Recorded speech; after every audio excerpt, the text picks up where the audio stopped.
আসসালামু আলাইকুম বন্ধুরা, দেখতে পাচ্ছেন কার্নিভাল ওয়েব সদরঘাট থেকে গাড়ি নিয়ে ইলিশার উদ্দেশ্যে যাচ্ছে।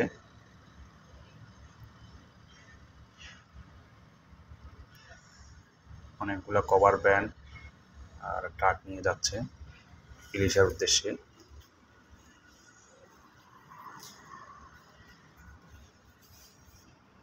এটা প্রত্যেক দিন সকাল 9টার দিকে ছাড়ি যায় সদরঘাট থেকে। তার পেছন যাবে গ্রিন লাইন 2 যাচ্ছে যাত্রী নিয়ে।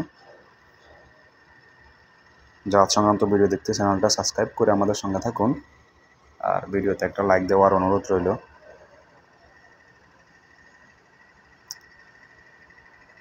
ভিডিওটা এই পর্যন্ত দেখার জন্য ধন্যবাদ। এটা কোন জায়গা, যারা ভিডিওটা দেখতে আছেন কমেন্টে জানাবেন।